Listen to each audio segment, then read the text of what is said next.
экспертный уровень самой по себе вот это уже относительно устоявшейся площадки возрастает, поскольку мы перестаем, так скажем, вращаться вокруг только одной темы, хотя и ключевой для нас темы защиты бурятского этноса, самоопределения, создания отдельного бурятского государства. И расширяемся потихоньку до оценки международной ситуации. Это нельзя не приветствовать. Что касается самих событий, хочу, конечно, начать с того, что они крайне негативно отразятся на правах этносов в составе Российской Федерации, на правах бурят и на состоянии с украино-российским вооруженным конфликтом. Почему? Потому что фокус общественного внимания, международно-правового внимания сейчас смещается, к сожалению, от той ситуации, которая на протяжении 2 лет была главным фокусом в новостях, главным предметом обеспокоенности всего прогрессивного сообщества. Этот фокус смещается в сторону арабо-израильского вооруженного конфликта, и это приводит к тому, что наши трудности, наши жертвы перестают так сильно привлекать уже международное сообщество и вызывать у них столь серьезную обеспокоенность. Вот это очень плохо, поскольку на протяжении 2 последних лет сложилась такая однополярная ситуация, если можно так выразиться, ситуация, когда только одна крупная горячая точка и ничего вокруг. То есть любая война в 21 веке является прецедентом разрешения спорных вопросов вооруженным путем. Любая война в связи с относительной редкостью войн в 21 веке, в связи с неприятием этого метода разрешения вопросов, она приобрела определенную редкость и, соответственно, приобрела статус такой, при котором она, будучи даже небольшой, локальной, уже притягивает внимание. Сейчас ситуация изменилась, у нас добавилась новая горячая точка, как сказать, новая старая, которая проснулась, полыхнула там, где ее не ждали. И вследствие этого произошло размывание сразу нескольких важнейших столпов современных представлений о демократии, о правах человека. Это, во-первых, размывание незыблемости ценностей мира, недопустимости ведения агрессивной войны. Теперь можно уже сказать, ну, у нас же в разных местах ведутся войны, ну, чего вы привязались вроде как к России, к Путину, к нашей СВО. Но мы тут не одни такие, много горячих точек, планета большая, но точек, соответственно, на ней тоже предостаточно.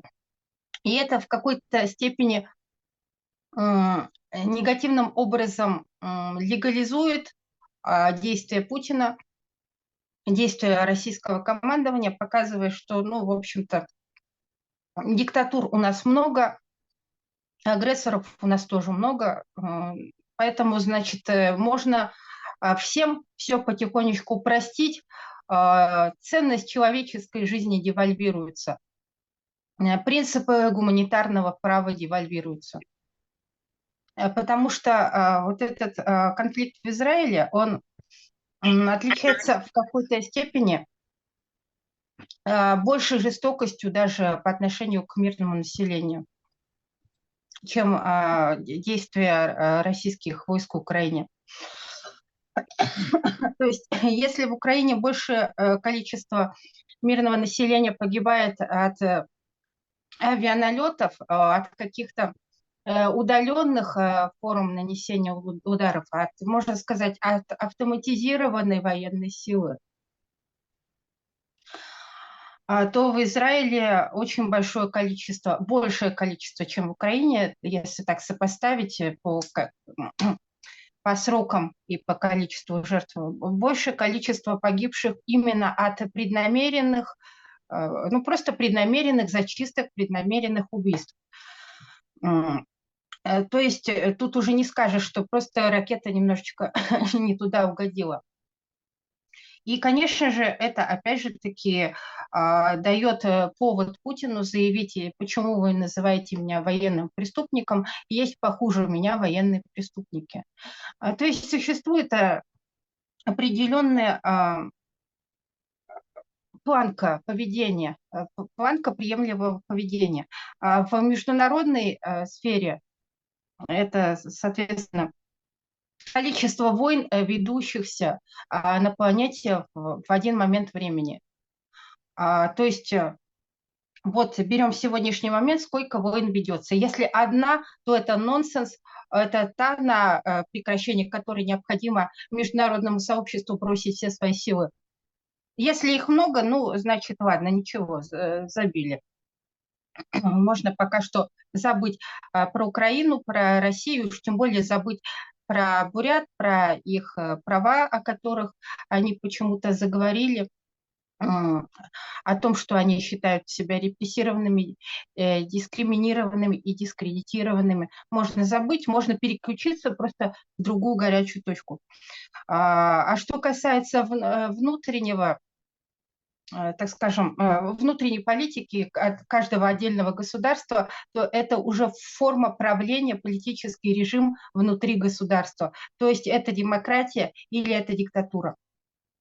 И чем больше становится диктатур, тем больше и больше прибавляется у нас прецедентов приемлемости, рукопожатности, договороспособности и безнаказанности диктаторов и их режимов.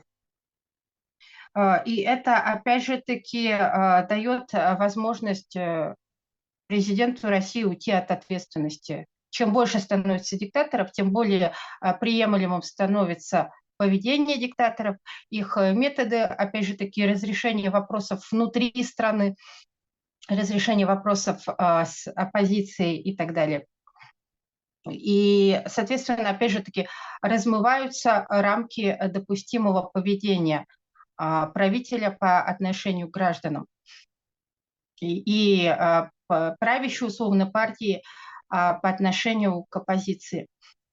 И поэтому мы сейчас оказались в такой тупиковой ситуации, когда мы не просто по-прежнему страдаем, по-прежнему боремся против путинской диктатуры, а боремся в том числе за самоопределение народа, за несправедливой войны.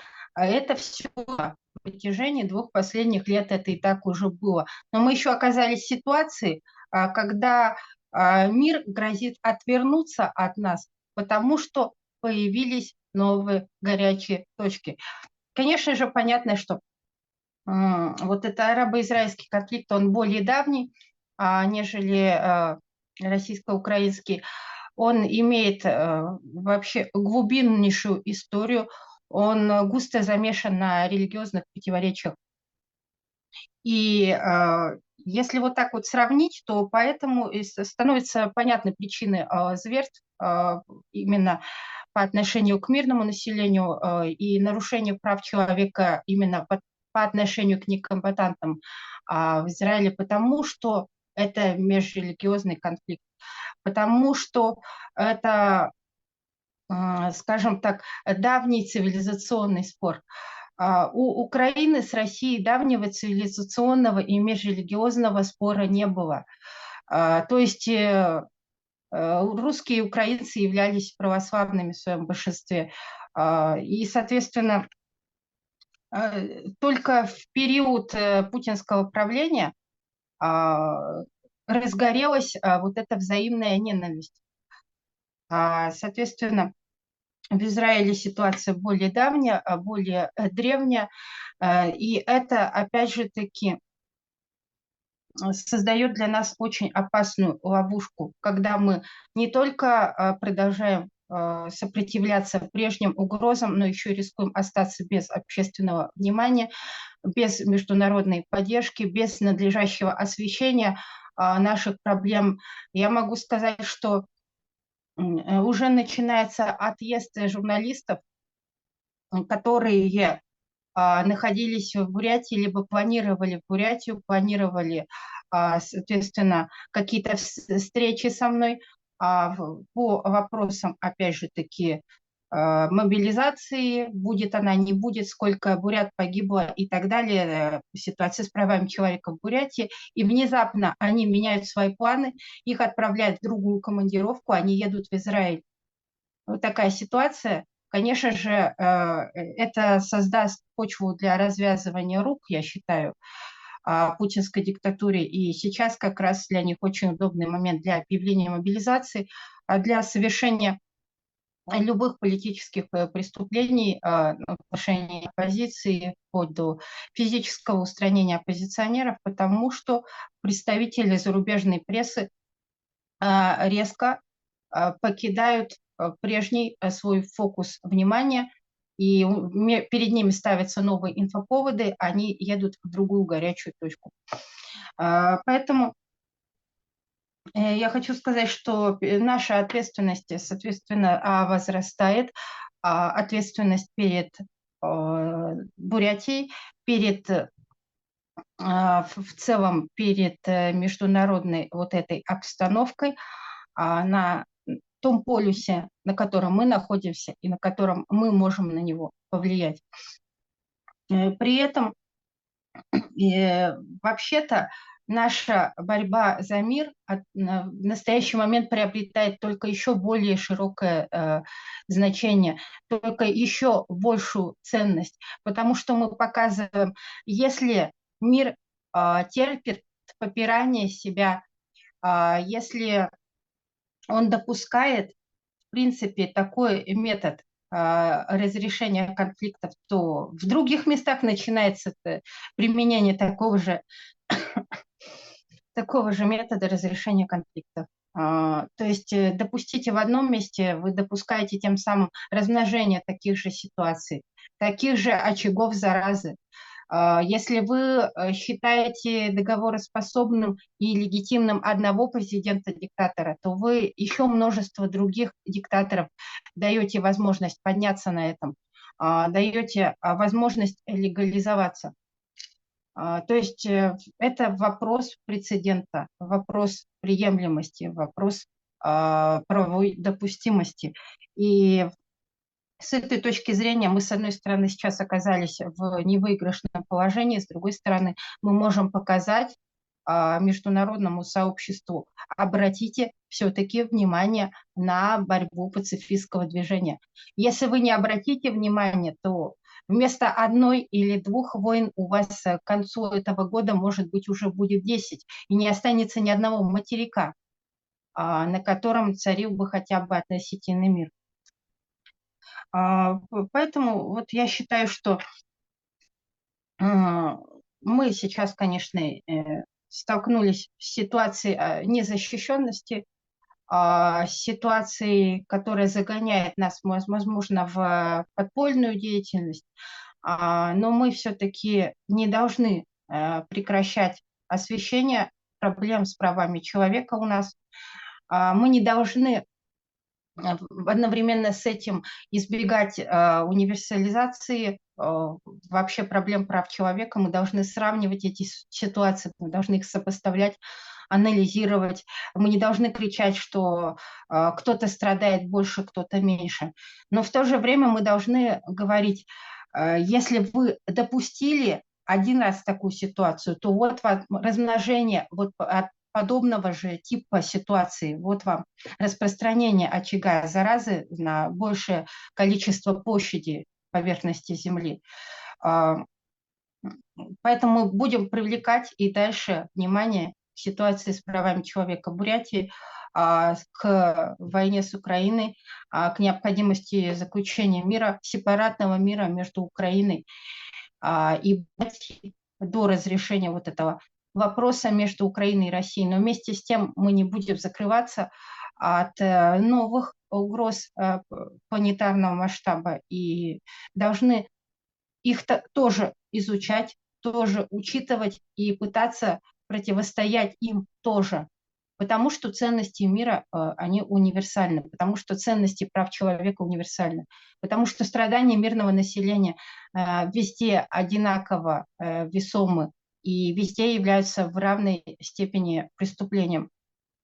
Но и мы не должны допускать определенного регресса, такого тотального, фатального регресса в 21 веке, то есть отката от одной ситуации с правами человека к более низкой, более давней ситуации с правами человека. Хороший пример – это Иран, в частности, который еще какие-нибудь 50 лет тому назад был фактически светским государством и в настоящее время является ярким примером исламского фундаментального государства, фундаменталистского государства, в котором с правами женщин можно вообще в принципе распроститься, в котором права человека нарушаются с опорой на религиозные нормы, и это никаким образом не напоминает ситуацию в том же самом государстве в 20 веке. То есть произошел регресс, произошел откат.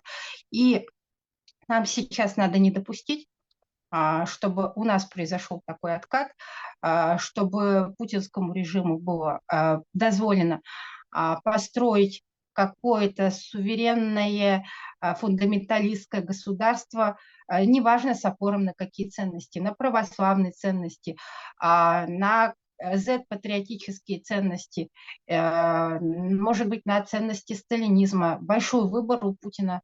Он может черпать из нескольких источников, брать пример с нескольких моделей тоталитарного строя. Но мы должны этого не допустить. Мы должны не допустить смены приемлемой парадигмы, приемлемой формы управления с демократической на автократическую, на тоталитарную.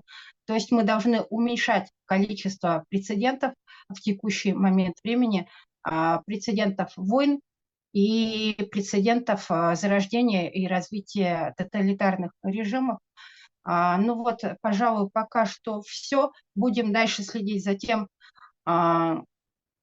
что там будет происходить в Израиле и каким образом это будет касаться ситуации с Бурятией, в частности, с другими республиками, этносами, субъектами федерации. Я убеждена, что сначала нам будет тяжелее, а потом мир больше к нам прислушается, потому что наконец-то осознает опасность саму по себе милитаристской тоталитарной парадигмы. Но благодарю всех за внимание.